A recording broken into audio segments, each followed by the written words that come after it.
Welcome back, Mr. Goodberry. The First Star Logistics studio is fully equipped and ready to record.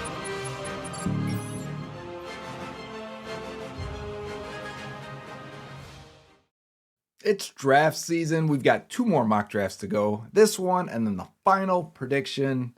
This is Bengals on the Brain presented by First Star Logistics. I'm your host, Joe Goodberry. This is episode 250. That means we've done a lot. Not all on draft season, but a lot of them. And we're getting to the end here. We're getting to the final evaluations. We're getting to the final takes, final predictions. A little bit of anxiety, but at the same time, it's the season to be hopeful that the team can do what they've got to do. I put a mock draft challenge out there on Twitter. If you guys aren't on Twitter or on X and you're not with it still, I'm going to do it here. I'm going to take part in that challenge here, and I want you guys to do it as well. Send me on Twitter or leave in the comments here below what your mock looks like following these rules.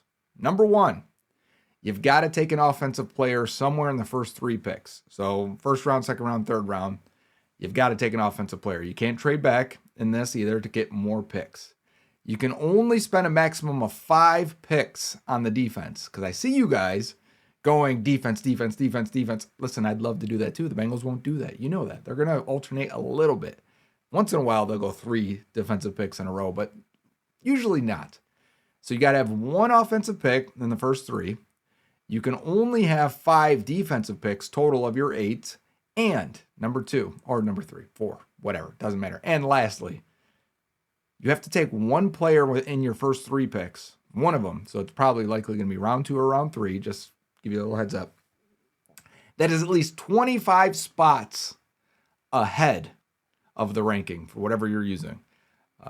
So if you're on PFF's mock draft or Pro Football Networks or whomever's, 25 spots. So if you get there at round 2 at 41, you've got to go back to at least 66 on the rankings in order to draft somebody. If you want to do it in round 3, that's fine. But 2 or 3, that's when they typically reach. That's where the Drew Sample, the Jackson Carmins, that's Demetrius Knight, that's where those guys come in. And then, honestly, last year's left guard, Dylan Fairchild, was a slight reach, but not crazy. But 25 spots isn't too crazy. I could do 50 and make it hard. I'm going to make it a little harder for myself. I'm going to do it twice in the top 5 picks. And let's go. We are on NFL Mock Draft Database using their website. They have a consensus big board, so that helps, and especially when I'm trying to pick 25 spots ahead. So let's hit the Bengals. Let's hit enter draft room, and let's see how this goes. Let's see how accurate we think we can get it here. Not really sure if it'll go that way. We got Styles going number 2, which is interesting. Maui Noah number 3. Love, Reese, Tate, Tyson, Bailey, and McCoy.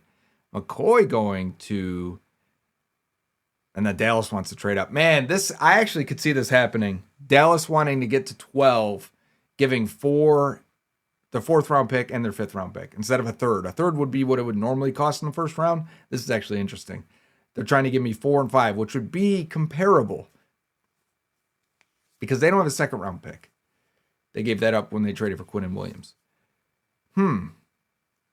Gotta say, tempting. I told you no trade backs here because I wanted to execute but put a pin in this. Remember this, that I could see this trade happening. I think Dallas wants to get up. And with what's currently there, oh my gosh. Look at the Falcons. We'll give you everything. This is the Kajana Carter trade. Is that what that was? No, we're not going to take that. We are going to look at the top of this board and think very hard and long on this. Last time I took Ruben Bain. Maybe I shouldn't do that again and try and do something different. Go with Caleb Downs this time. I feel like Bain hasn't always been there, though, and I've definitely gone with Downs more than I have for Bain. But Mansour Delane being the 3rd guy, this is a great scenario for the Bengals. I think, again, I've been saying this for about a month now for subscribers on Twitter. I expect, and I've talked to people, and I've tried to get an understanding, and I have been doing draft work and projections for a long time. I think there's a good chance that Ruben Bain and or Caleb Downs are there for the Bengals at 10. Who do I think they'd take in that scenario? Would it be Downs if they've done so much at safety? Or would it be Bain, who has some length issues, but so does Downs? I think they'd go Bain. Should I go Bain in this scenario? Even though we just did this last week, I'm doing it. It's hard to not go Ruben Bain for me. I think he's one of your answers for how you're going to get this pass rush back to serviceable. And it hasn't been for a while. But if I don't get a D end or pass rusher at 10, I really would have to force that pick at 41. I don't have to force a safety pick at any point. I would love to have Caleb Downs. Would absolutely love to have him. If Bain wasn't there, I'd click Downs and keep it moving over Mansour Delane as well. No trade backs, okay? Remember that. But I take Bain there because I think it's harder to find that pass rusher. And now we're in round 2, and boy, Peter Woods is still there. Man, let me tell you, that is very tempting. Need at defensive tackle still remains. It's not a pressing need anymore. But you tell me I can go Bain and then Woods to start this draft. Talk about you want to send waves on the defensive line. This is how you would do it. He could play against the run right now. I think he's got a lot of upside as a pass rusher. Let's see who else is there. Caleb Banks would be interesting. He's got a foot injury. Otherwise, his flashes are insane. CJ Allen at linebacker. Consider, but he can't cover, doesn't move back. I love everything. I love when he's going forward and he tackles and he hits and he explodes. But he's not a great athlete, didn't test, and doesn't look like he knows how to play in coverage at all. They didn't ask him to do it. I'm not in on Basantis. Could consider Emmanuel Pregnon. Let's see who else is there. Lee Hunter, the Bengals head in for 30. Jacob Rodriguez would be completely into it. Remember, I got to take an offensive player too in the first 3 picks. So if I go defense here, that's why I'm just checking. If I go defense here, and I'd be crazy not to go Peter Woods if he fell to the spot. And it's not crazy that he would. The big media mock drafts that have been coming out lately have Peter Woods at the very end of round 1 or off of round 1 completely, which gives you a chance at 41. The pick is in. It's Peter Woods, defensive tackle of Clemson. And we're talking about an undersized D tackle that didn't test as explosive as I thought. And he's 20 years old, so he could grow into that a little bit more. We have seen that before. Sometimes when you see a guy look explosive on tape, but doesn't test as well, they typically are the 20-year-olds, the super young players. They've got room to grow. They got a body to develop still, and they look much more athletic by year 2 and 3 in the NFL. This gives you a runway of development too. You've got BJ Hill. You've got Jonathan Allen. 2 great players for him to learn from, especially Jonathan Allen. You let him rotate in. It probably kicks Chris Jenkins off the roster. Maybe you can get 15 pounds on Jenkins and make him a nose tackle. But I'm not worried about kicking guys off the roster when I think it's a complete upgrade. Like if they were 2 comparable players in the same draft, I'd be all over Peter Woods before I am Chris Jenkins. Okay.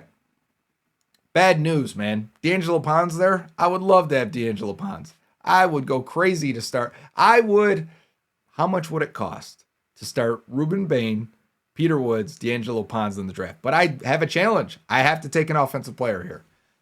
I got to spice mocks up a little bit. It's going to pain me. D'Angelo Pons is the top 15 player in our draft sheet. That was last episode. If you're looking for a link there, check my Twitter.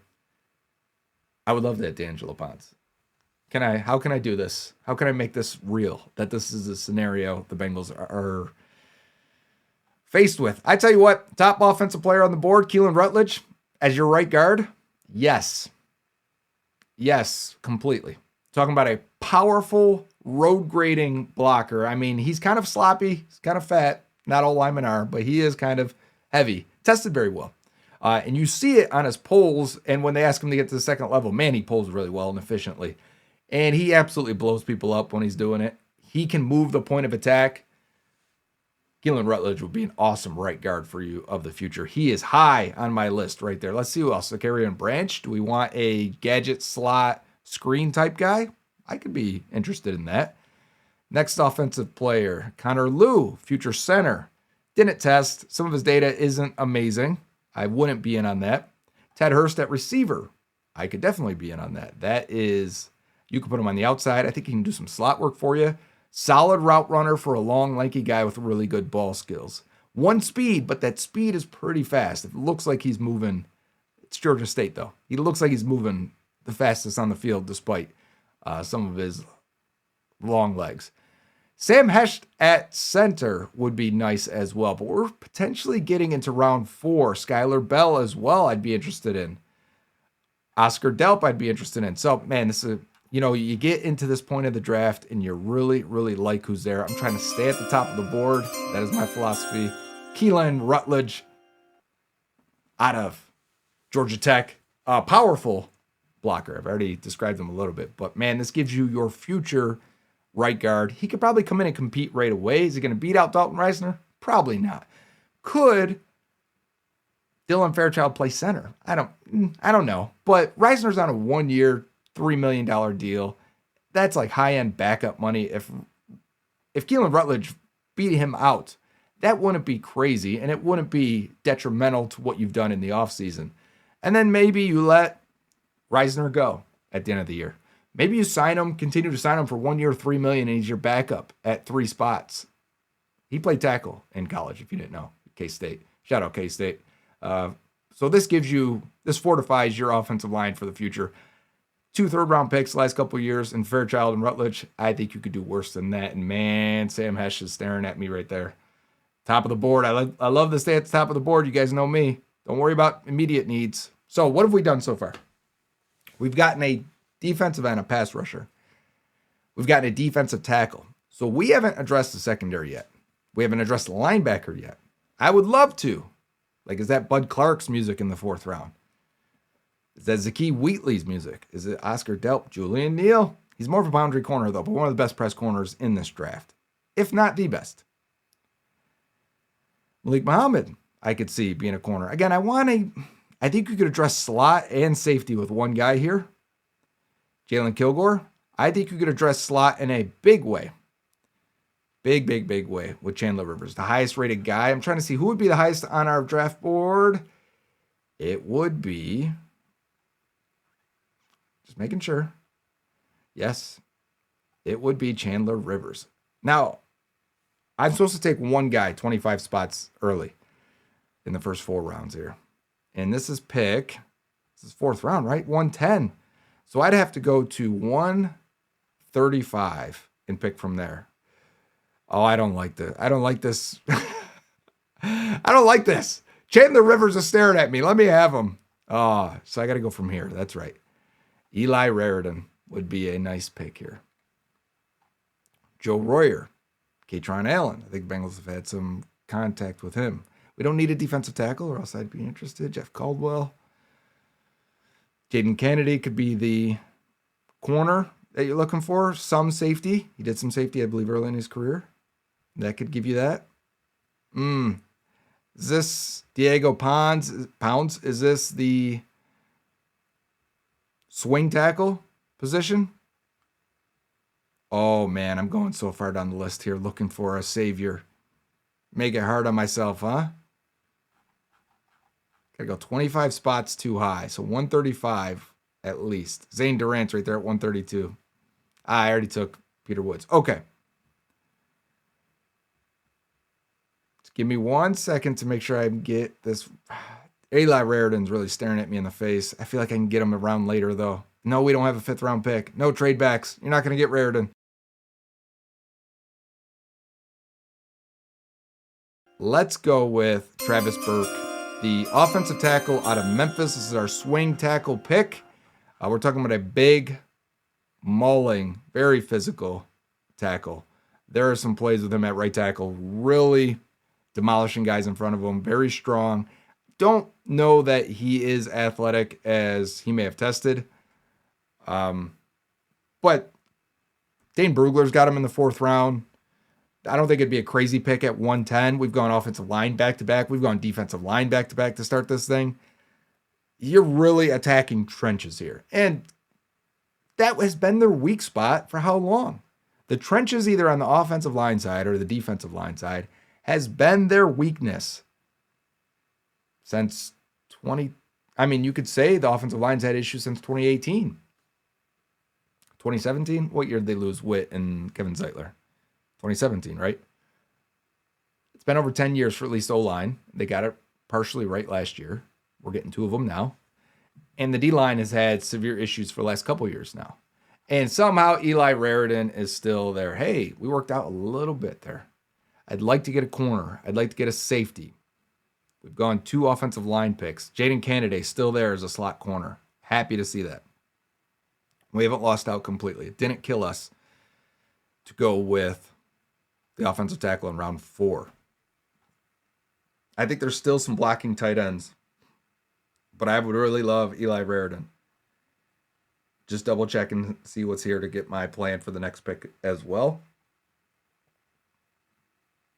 Can we go offense again? Would that be too crazy? Would people lose their mind? Or would you rather me go with Jaden Kennedy to be a slot guy? I think I'd rather go Jaden Kennedy here. Come in and compete for your slot. It's in the 5th round, right? 5th round isn't absolutely crazy. Let's pull up the draft sheet for Jaden Kennedy as that's going through. And Kennedy is right here. So we got a 72 grade on him, just below the 73 that I would like to normally have. 111 on the draft board. So we pick 110 in the 4th. So I'm getting a 1-round value. Consensus 134. Getting a 1-round value. I got a 76 on him. He's 5'10", 181, 73-inch wingspan. He is much in the mold of Mike Hilton. And if you go through his sheet there, the only thing that really stands out is his zone grade, 83 percentile. He's got over 1,000 career slot snaps. And if you're ever curious when you're on this sheet too, you go all the way down. All right, how did like Mike Hilton grade, right? Go back here, 66. So like could Jaden Kennedy outplay him? Sure. He's largely in the Dre Kirkpatrick range of a player. So just to give you an idea, DJ Turner, Dax Hill, Chidobe Awuzie, Eli Apple, who was a 1st-round pick. All right, back to the simulator. We are on the clock in round 6. If I didn't take Peter Woods, Tyler Oneedham would be a nice pick. Jeff Caldwell. I'd love to put Jeff Caldwell on the outside here. Throw him some bombs. Get my John Gruden on. Let me tell you about Jeff Caldwell, huh? This guy's big. He's fast. Put him on the outside. Throw him bombs. You know what I'm saying, man? You like bombs down the field? You like touchdowns? Keegan Trost, we already got lineman. Adam Randall at running back. Hey, a lot of these guys are still here. I'm not against it. I'd like to get a safety. I'd like to get a linebacker, a Sam-type linebacker. A Jack Kelly would do that. Yeah. Landon Robinson. I already took a D-tackle. Jack Kelly might be the one. I did not get a tight end yet. That might be the next pick. But let me get Jack Kelly now. I think I might. I have to double check at linebacker because there's been some weird rankings out there, boys and girls, that I just want to be sure that our guy isn't higher on the board here. So he must be already gone. I was thinking of Reuter from Michigan, but I am more than happy to take a Jack Kelly, who is a linebacker Sam type guy. Let me go to the linebacker page. I'll show you what I'm talking about here. Jack Kelly, 120 on our board, so we're getting value here. 209 in the consensus, so we're right around that range. He is almost 6'2", 240, so he's got some size on him there. He's got a little bit of length on him. Good production, good testing, 95th percentile production, 97th percentile testing. If you go through real quick what stands out, man coverage, pretty bad. You don't want him there. He used to play defensive end and a lot of defensive end. The thing that stands out in a good way is the pass rush grade. You can have him do that as an outside linebacker in your 3-4. And he's got about D-line snaps. Got about 850 defensive line snaps. 6th-round pick. I think he can help develop into that Sam spot and help Demetrius Knight and Barrett Carter. And I'll take Landon Robinson here still. Help them develop. Will Kazmarek, one of the best blockers in this draft. Very tempted by him. Very tempted by tight end at this spot here. Riley Nowakowski, kind of an H-back. Really good blocker. Set the tone type guy for that offense. Tanner Koziel is more of a receiving tight end threat. Daquan Wright as a dual run after the catch, plus got a little bit of size on him. I'll tell you the best guy here. It's the sleeper. The sleeper of the draft, Carson Ryan out of BYU. Looks like I can get him with the last pick. I'm going to play the game a little bit. I'm not going to go tight end just yet. I'm going to take him with the last pick. How many more do I got? Does it tell me? I should have one more after this, correct? I don't want to mess myself up. That's going to be my other pick where I take one way over consensus. Okay, did I get a safety? I did not. Not a true safety. Because Spears Jennings there, I would take that. I think I took Jalen Husky last time, so I'm not going to do that. I'm glad those guys are starting to go. Whitehead Williams would be one. This would be way ahead of consensus also. I could use that. Whitehead Williams is a high-scoring guy for us in terms of data. He's got decent size to him. Let's go Whitehead Williams. I'll bring you over to the safety page real quick. Where's Whitehead? All the way at the bottom, isn't he? Oh, yes. Way down here. Look at this. 34th on our board with a 79 grade. 322 on the consensus. They had him a little bit higher than that. He is 6'1", 202. He gets his hand on the ball a lot. That's why his production profile is in the 98th percentile. Solid athlete at a 7.6 RAS. PFF data loves him. Gives him a 75 here, as you can see. If you go through his tackle grade in the 87th percentile, coverage grade in 71st percentile. Doesn't miss tackles a ton. Couple other things here. Ball hawk rate. So I said he gets his hands on the ball a lot here. 89th percentile. You go to some of these higher guys. That's more than AJ Halsey. It's under Emmanuel McNeil-Warren and under Dylan Thieneman. Way over Caleb Downs, obviously. Right? It's one that knocks on Downs. But Williams up there, man. Force incompletions. 92nd percentile. Man coverage, force incompletions. Man coverage, ball hawk. It's a guy who can cover for you from the slot and do a little bit there. 50% of the time as a free safety, 500 snaps in the box, 200 snaps in the slot. He's done everything. Whitehead Williams, get to know him now. One of the guys that really looks good on our sheet. And we're going to end it here. I think this is my last pick. I can't see where my picks are and how many picks I have. That might just be me. I'm not the smartest. Will Kazmarek, right? Got to go with the blocker. Carson Ryan, though. I'm doing it. Doing Carson Ryan. What round is this? 7th round. I got to have one more then, don't I? Carson Ryan. Let me bring up the spreadsheet. Where is Ryan? Carson Ryan right here. 79.8 score. He's 30th highest score on our board. You don't even know who he was. I didn't either. Don't lie to me. I didn't know who he was until a week ago when we put in the final guys we've missed on the spreadsheet. All right, okay, who's got a high RAS? 92.8. Who had high production? 90.9. We're like, okay, why didn't we have him before? So, of course, we add him to the list. And he's 6'3", 255, not the tallest guy. Gets in and out of his breaks really well. One of the best receivers in zone. I thought he was very comfortable in zone, could sit down, really good hands. Receiving grade puts him in the 87th percentile. Yards per route run, 84th. There's a couple other markers here I want to point out. Career missed tackles forced, big for tight end. 71st percentile, you want to drop it off to him, get extra yards. He can do that. Zone grade, 93rd, 93.6 percentile. He's only after Tanner Koziel. That's elite in this class. Blocking. You see where I'm at here on blocking? Carson Ryan, 86th percentile. He's the best blocker in this draft based on PFF. Correlation formula at the end. How strong is it that he'll be a good player? 95th percentile. This guy should be a mid-round pick. If he does go in the mid-round, don't be surprised.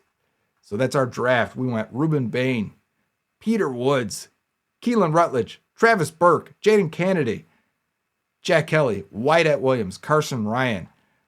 I mean, that's a lot of A's here. They weren't as big on Travis Burke. I didn't bring up Travis Burke's page on here. It's okay. I'll bring it up real quick if you guys are interested. Why wouldn't you be interested? There we go. Travis Burke. Here we go. Bengals had a lot of meetings with him. He's 121 on our sheet here, so we took him at 110. 71 score, which is solid. May not ever be a starter, but probably is a good swing tackle, which is what I drafted him for. 4th round tackle. You're not expecting him to be a starter. Nearly 6'9", 325 pounds with 34-inch arms and 83 wingspan. Does that sound like a Bengal? It does. Gave you a 9 RAS, largely because of his size. But his run block grade in the 80th percentile. Zone, 89th percentile. He's given up a quite amount of sacks, 16 in his career. So pass blocking, but he's a run blocker. He's a mauler. He does have a lot of penalties in his background. That's why he's a 4th round pick. That's my draft. As you can see, I've been searching for wheels. Got to find some wheels for my car. Not that I don't have a broken wheel or anything. I just want to upgrade. Give me your draft. Tell me how I did if you're not going to do one. If you're going to follow the rules, remember, it is one offensive player in the first 3 picks. We did that with Keelan Rutledge. Kind of forced me to not take D'Angelo Ponds because I always do. And then take one guy in the top 4 picks, 25 spots before the ranking, right? So if you're picking at 110, the guy's got to be at least 135. If you're doing that at 41, he's got to be at least 66. Doing it at 72, we're doing math here. He's got to be at least 97 on the rankings. So let me know what yours looks like. If you follow it, put it in the comments or tweet it at me at Joe Goodberry. Maybe we'll have a prize or something for whoever gets the most right. Maybe we'll do a final mock draft. Maybe we can get First Star on that, huh? Give us a final mock draft prediction out there, and then we can send out some prizes. I'm sure they still have some hats and sweaters and all bunch of stuff for you guys. Thanks for watching Bengals on the Brain, presented by First Star Logistics. Until next time, Hoo day.